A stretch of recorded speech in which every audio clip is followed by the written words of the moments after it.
Hey guys, welcome back into another video. So after 6 long years of waiting, I finally played a Fish Halo campaign. It took me around 22 hours because I took my time with it, trying to explore everything to do as much as I can. So, cause that's usually what I do, even though I missed some stuff, so I'm doing another walkthrough, so I'm doing another playthrough basically. And don't worry, this is not a spoiler review, that out of the way, let's get into it. Let's start off with the linear story missions. So, Alright, let's start off. This is how you start off the game, with two of these linear missions before the game goes open world. A good start, in my opinion, to get players acquainted with the cast. Some of the main characters, like Master Chief himself, the weapon, the pilot, Esherim, etc. Second mission introduces us to boss battles, which I enjoyed if its implementation. I think it's the most fun in the series history when it comes to boss battles, which ain't saying much. With how lackluster past attempts have been, probably my favorite boss battle before Infinite was probably Tartarus from Halo 2.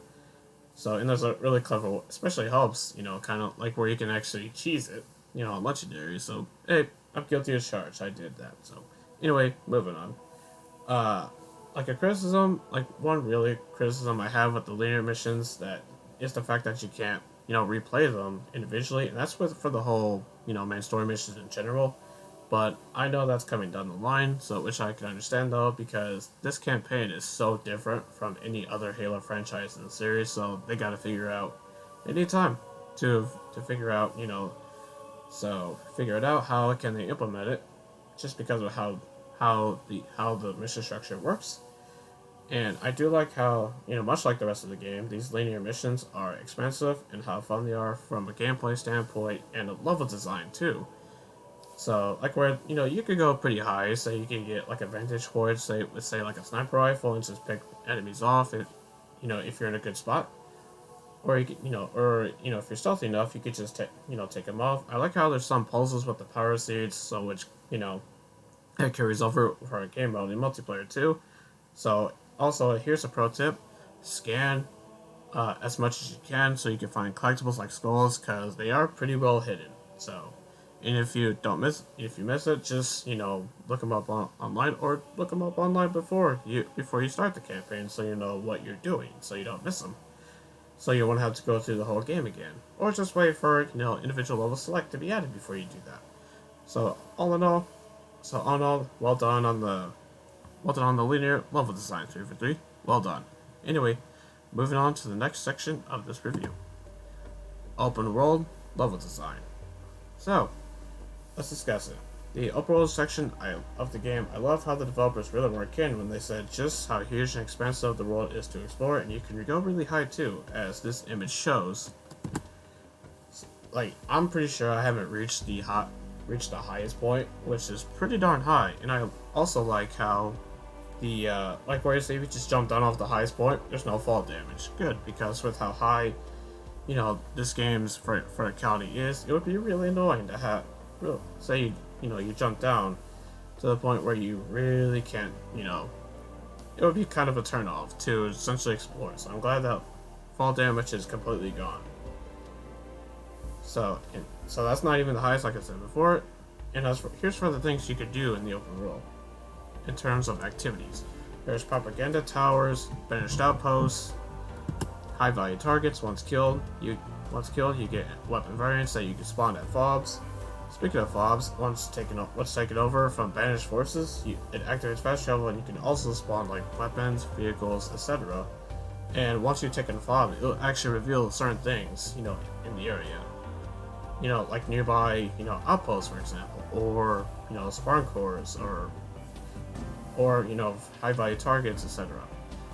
Marine squads to rescue and recruit, which are amazing. That's some of the most fun, definitely some of the most fun, because you could just engage willy nilly, say Marines, and sometimes Marines will just follow you around, whether it's from an outpost or just saving a squad, and rock them up in a Razorback or Warhawk and go nuts.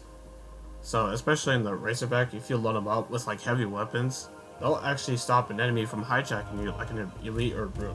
So they'll actually, try to kill them so you can't get hijacked, which is really nice. Mjolnir Armory to unlock cosmetics. Sure they're not, armor, armor sets or whatnot, but it's still pretty cool. You can unlock like coatings and, coatings for weapons and vehicles and, well, your armor in general, really. I believe emblems too, so even though it's not armor sets, there's still plenty to do unlock, and some of them are really darn cool looking. So that's a nice touch. Forerunner artifacts, which are those rings that we've seen in trailers and all that. So I believe there's a certain number of them. I don't remember how many they are. So if you really want to go nuts with the lore, go ahead and do that, which I typically do. So because I really enjoy the lore of Halo, so I always go for those. Anyway, there's also audio logs for UNSC, Banished, Spartans, and Forerunners. I've unlocked all the UNSC ones, so I'm still missing, and I have like one left for the Banished. So I'm getting there. So I'm not fully done yet. To sound off, the open world is a blast to explore and play, despite the lack of bombs, but it's understandable, and I'm sure more is coming down the line. But what really brings it down is no co-op. I really feel like, the open world was designed for co-op, and I'm sure that was definitely going to be in the plans for launch, but, things happen, so, and they had to delay it. So, since co-op is going to be, a while, so it's going to be a while before co-op is added, I hope they do something new and fresh with it, instead of just, the usual clones that we're used to. So, crossing my fingers on that.